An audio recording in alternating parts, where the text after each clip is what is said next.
Good evening and welcome to Newsnight. Tonight we'll have all your international, national, and local news. I'm Colleen Winder. And I'm Juliana Brock. Find out more about a hurricane that has left a path of destruction through Mexico.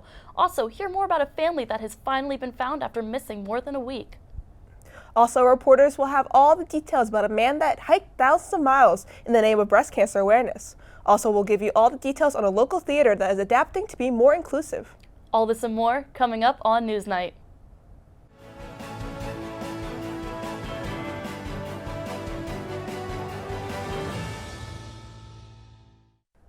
The Russian invasion of Ukraine has recently reached its 8-month mark, bringing on an onslaught of massive strikes in Ukrainian regions. Russia's strategy is to damage critical infrastructure needed before the winter, leaving many citizens helpless whilst bringing the war beyond Ukrainians' front lines.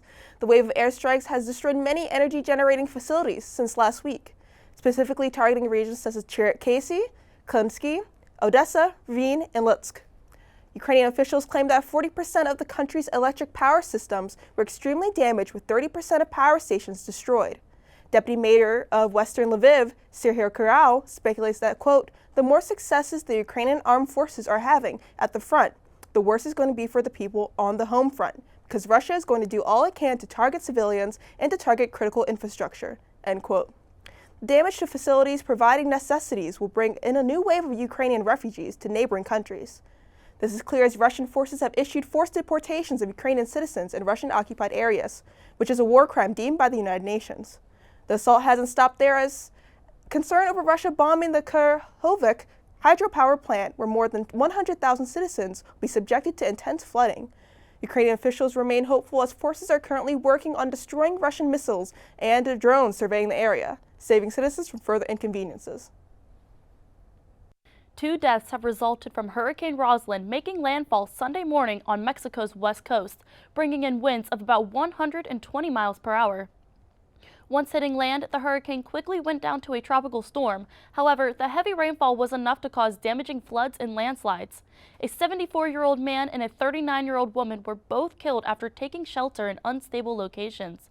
According to AccuWeather, a mudslide near Nayarit's hardest-hit area caused highways to be shut down as a tractor-trailer was submerged in mud. The Associated Press reported that according to Federal Electricity Commission, more than 150,000 homes had lost power.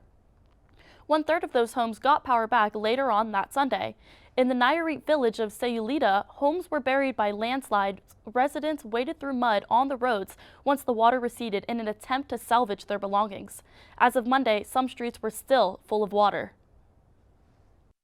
President Xi Jinping accepted his now 3rd term as president and position as Party General Secretary and Chairman of a Central Military Commission. The event that solidified its political dominance was China's twice-a-decade Congress meeting of the ruling Communist Party. The event is highly choreographed, but due to Xi's influence, he was able to change event traditions throughout the affair. On stage, he only recognized close allies, specifically the Politburo Standing Committee, a group of his most trusted advisors, instead of other policy-making elites. China's former President Hu Jintao was also seen escorted out of the event, another tradition demolished. There was no statement on why he was escorted out, but speculation ranges from Hu having health emergency to Xi targeting him, making him one of the many retired officials Xi has gone after. In other international news, a colleague in the Philippines is making changes to try to prevent his students from cheating. It shares a different approach to what we've seen before, but seems to have some promising results.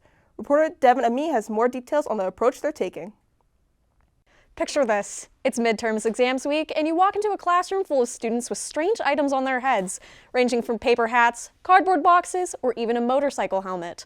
Although this sounds unorthodox, for students in the Philippines at a college in Legazpi City, this was a new and innovative way to keep students from cheating.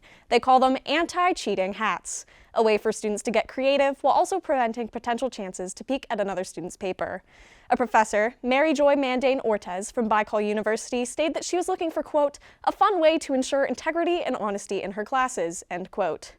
The idea originally sparked from a viral image in 2013 of university students wearing sheets of paper on both sides of their heads during the testing. She implemented the idea and the students ran with it, creating complex hats out of scraps they found lying around, or even donating helmets and Halloween masks for others to use. Professor Mandane Ortez said that her students performed better than ever on their exams, finished their tests faster, and not a single student was caught cheating, therefore making the strange anti-cheating hats effective. Liz Truss made history as the shortest-serving UK Prime Minister, only serving 45 days, which was enough time for her to put the UK through one of the worst economic situations in history. Former Finance Minister Rishi Sunak will be taking her place as Prime Minister, becoming the first person of color and youngest leader of the Conservative Party. While UK citizens remain hopeful that the transfer of power will bring solutions, Sunak first will have to address an intense economic recession, an unstable political climate, the destruction of the pension industry, and a rise of mortgage payments. Amid concerns, CNN commented that the next in power will either, quote, stabilize the country amid a likely grim winter of soaring heating costs, raging inflation, and widening industrial strikes, or whether he or she will subject a reeling country to yet more political bedlam caused by the fanaticism and fratricide ripping apart the Conservative Party, end quote. Coming up after the break, find out more about a man who hiked thousands of miles to raise awareness for breast cancer. Also, hear more about a new congressional bill that is trying to make Florida's Don't Say Gay bill a national law. Stay tuned.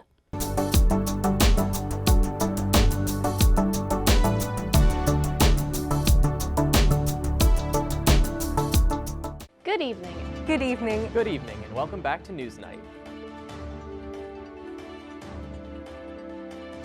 Most of the student body of the Pittsburgh Public School. Some of the United States allies. Thursday, the FBI was seen raiding. Let's get started with today's forecast. Today's high will only reach about 31 degrees.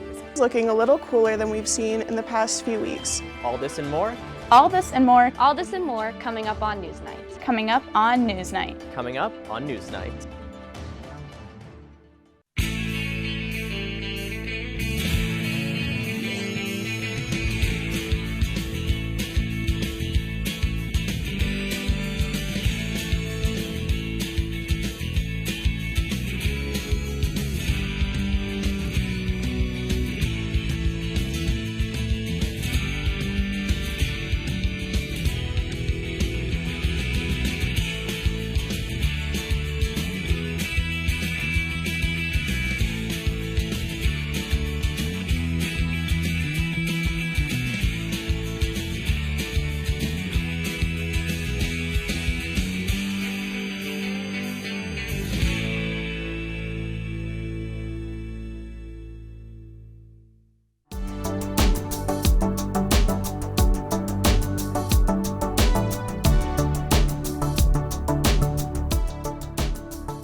The attack on the Capitol building in Washington, D.C. on January 6, 2021 is making its way back into mainstream media as committee hearings and investigations are currently in progress.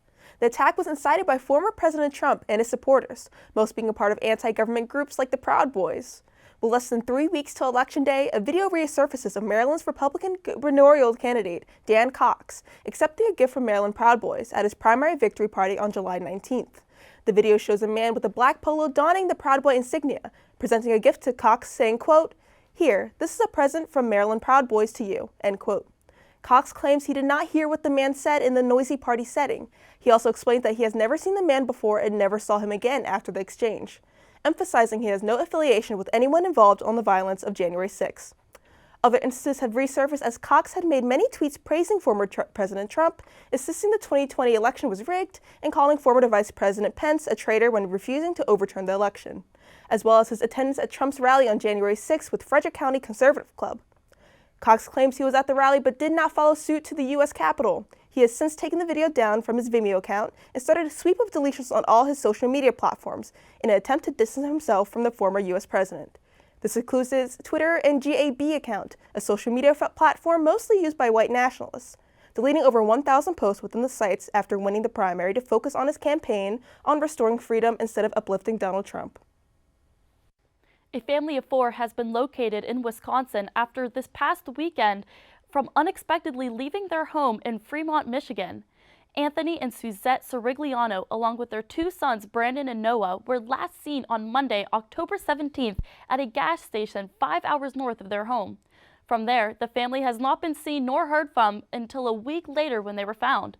The father of the family raised concern when he called the police around midnight on October 16th, requesting someone from the Fremont Police Department immediately. In a recorded 911 call obtained by CNN, Sirigliano said, quote, "It is of vital national interest. It is related to September 11th, and people want to erase me from the face of the earth," end quote. Chief of Fremont Police, Tim Rodwell, said the father was, quote, "exhibiting signs of paranoia," end quote. The family's disappearance was noticed when Suzette's mother, who suffers from dementia and lives with them, was found wandering the neighborhood on Monday night as she was left behind by the family. The motives behind the Sirigliano family leaving their home are unknown. However, relatives were very concerned about their whereabouts. Luckily, they were located safely in Wisconsin.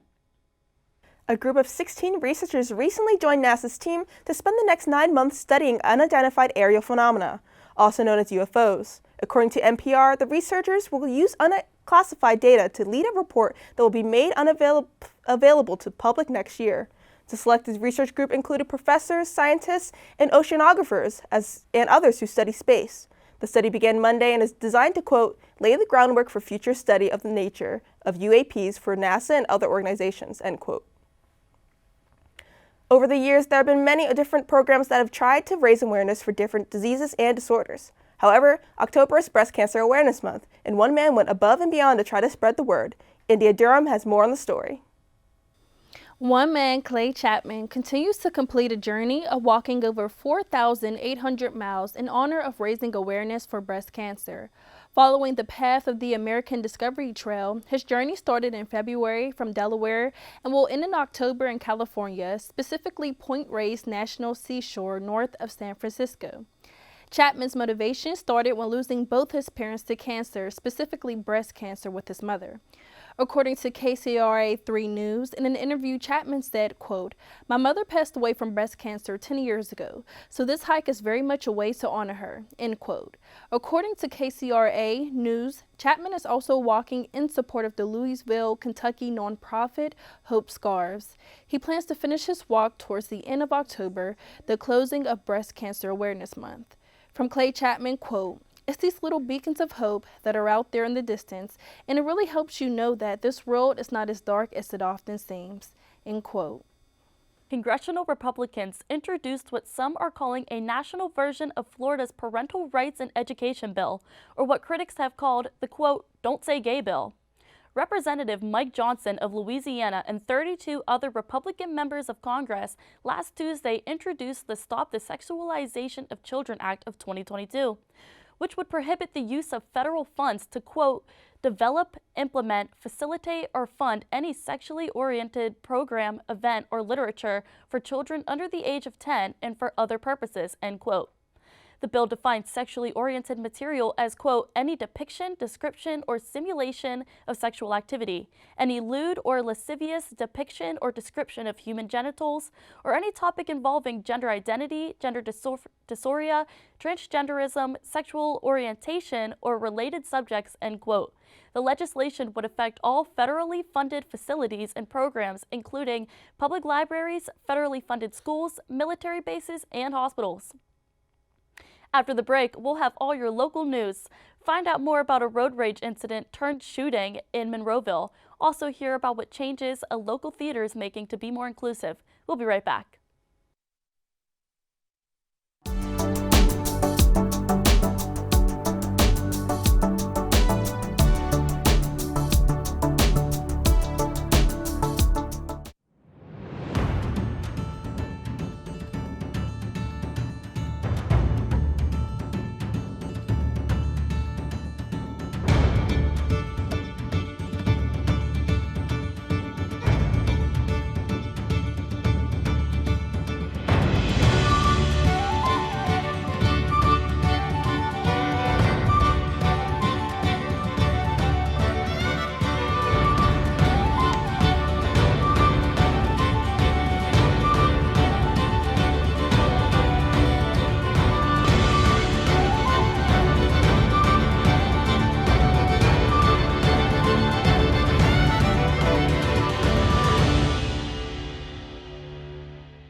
Krasner, Philadelphia's Democrat district attorney, has held this position since 2018, in which he campaigned on reforming the criminal legal system. He is pushing for alternative punishments that focus on rehabilitation rather than profit or power. However, Krasner is out under fire from House Republicans for increasing the amount of crime and homicides in Philadelphia through his policies and the number of cases that are dismissed or withdrawn from his office. Pittsburgh State Representatives Tim O'Neill of Washington County and Josh Kale of Beaver County led the effort for his impeachment. A report was recently released earlier this week that blames Krasner's prosecutorial policies for increasing the number of murders in Philadelphia by using widely criticized study, deep prosecution, and death by Thomas Hogan. Hogan is a former tough-on-crime prosecutor whose critics claim he wrote this study with political intent. With criticism on both sides of the argument, it is difficult to trust certain information, as Thomas Hogan and other House Republicans have political motivation against Krasner as midterm elections are underway. Yet, Krasner's policies focus on attacking mass incarcerations, while reports of crime are at their peak, concern many citizens. This story is currently still developing as an impeachment committee is underway with recommendations to remove him. 23-year-old Matthew Alfaro was arrested on Sunday, October 23rd after allegedly shooting another driver in a fit of road rage. According to WTAE, the victim drove himself to a nearby police station and told them he accidentally cut off Alfaro's silver Chevy Malibu by the Monroeville police station after 4 p.m. From there, Alfaro followed the victim into Turtle Creek, even signaling for him to pull over at one point. WPXI reported that at some point between Ohio Street and Oak Avenue Extension, the victim heard a loud popping sound and felt a sharp burning sensation on his back. The victim was taken to the hospital for treatment, and Allegheny County Police told WTAE that the victim is in stable condition. Alfaro was identified by police looking into traffic cameras and is in custody for aggravated assault, reckless endangerment, and carrying a firearm without a license.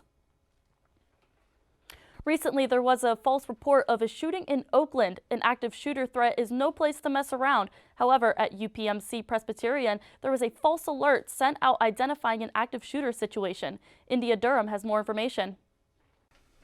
On October 24, 2022, it was reported that false reports of an active shooter were sent to UPMC Presbyterian Hospital, where police responded to the call around 8:15 a.m., according to WPXI. It was reported to be a false alert/message that was sent to the phones of many workers during their shifts at the hospital. According to the Pittsburgh Post-Gazette, quote, UPMC officials mistakenly issued an active shooter alert at UPMC Presbyterian Monday morning. The cancellation was sent shortly after the 9 a.m., end quote. The hospital is operating regularly and no other information has been reported. A theater in Pittsburgh is receiving an upgrade to make its surfaces more sensory-friendly. They'll be making adjustments to sound, lights, and other aspects of the movie theater experience to be able to welcome patrons of all kinds. Devin Ami has all details on what the GQT Theater is changing. GQT Movies, located in Pittsburgh Mills, is now offering a sensory-friendly movie option, starting the last Wednesday of October until April for $5 a ticket. These options are for those who are affected by the typical dark, loud theater. These movies will be shown with the volume down, lights turned up, and talking will be permitted to alleviate the stress and discomfort sensory issues cause for many. Many family-friendly movies will be shown at these times as well. Even people without sensory issues can benefit from these additional showings, as it will turn the movies into more of a social event, with the allowance of talking in a more comfortable environment. It's a huge opportunity for many to come together and enjoy a movie outside of the house without the worry of certain stressors. These movie options are now implemented due to high request, according to Matt McParing, GQT Movies Chief Operating Officer. He stated, quote, "We heard from a cross-section of guests that this type of show was a want and a need, so we listened," end quote. If you are someone who struggles with sensory issues or do not enjoy the typical movie theater scene, be sure to check out these new options at GQT Theaters, as this is a step forward for accessibility. More than 100 journalists are joining a strike that began over 2 weeks ago at the Pittsburgh Post-Gazette. According to Pittsburgh City Paper, the Newspaper Guild of Pittsburgh has been locked in a tense labor standoff with the Post-Gazette and its parent company, Block Communications, for several years. Guild members say they have been without pay raises since 2006, and efforts to renegotiate their contract remain unsolved after first breaking down in 2017. The National Labor Relations Board recently held a hearing over the Guild's unfair labor claims, but a verdict is not expected for several more months. After a short break, we'll have all the details on your weekly Pittsburgh weather report. Addison Deal will tell us all about which day we're going to be needing some jackets, and if there are any days that we can break out that trusty umbrella. Stay tuned and we'll be right back.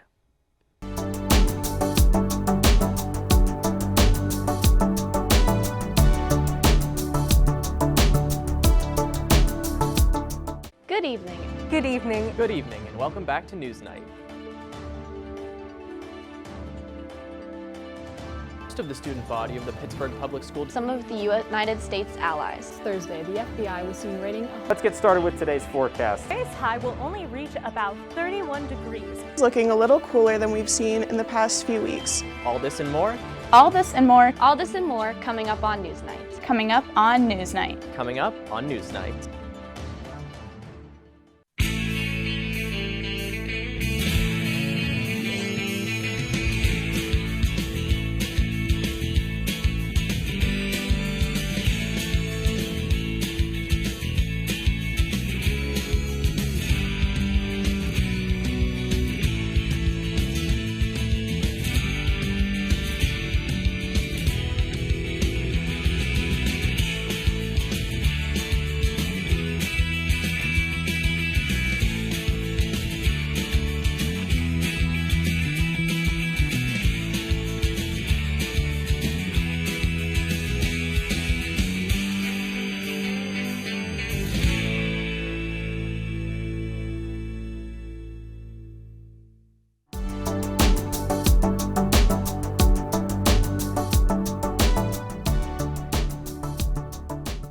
Bella Rasmussen became the first girl in California to score 2 touchdowns in one game in California state history. The Laguna Beach High School senior made history against Santa Ana's team this past Friday. Rasmussen is a running back and defensive end that has been playing football since she was 6 years old, after watching her brothers and cousins play the game. After her senior year end, she plans on attending a university to study interior design and to teach other young girls how to play football, saying, quote, "Any girl who wants to do something and is scared to do it, go do it, because at the end of the day, the only person that matters is yourself, and you have to fight for your goals head on," end quote. With Halloween weekend upon us, Addison Deal is here to give you the rundown for what your weekend weather is going to look like. Find out if you'll need an extra layer under your costume or if you're in the clear. Addison? Thanks, Kay. Let's kick it off with the forecast for tomorrow. Tomorrow's high is going to reach a high of 57 degrees. The day will start off pretty cloudy, but as the day goes on, we'll get to see some of that Pittsburgh sunshine. There's a very, very low chance of rain throughout the day, as this starts an extended stretch of dry weather here in Pittsburgh. Winds will reach 15 miles an hour, though, so make sure you hold on to your hats and any small or light children. The night temperatures will drop to 36 degrees, so make sure you bundle up if you're headed out for the first night of Halloween weekend. Now let's look at the rest of the weekend's forecast. The rest of Halloween weekend is looking to be on the warmer side, for fall that is. Friday and Saturday both have highs that are in the low 60s with plenty of sunshine. For both nights, the temperatures will drop to the high 30s, and low 40s, so make sure to add some layers under your costumes. As for the rest of the week, temperatures will maintain in the high 50s and mid 60s. There will be a nice balance of sunshine and clouds, but luckily, no rain. By next week, it'll finally be November. Temperatures will start to reflect the coming winter season. Stay bundled and stay safe this weekend. That's all I have for you. Thank you for tuning into this episode of Newsnight. If you want to see more, check out our social media pages on both Facebook and Instagram at UV Television. You can also check out more episodes on our YouTube channel or our website, uview.pointpark.edu. I'm Juliana Brock. And I'm Colin Winder. From everyone here at Newsnight, thank you for watching and have a great evening.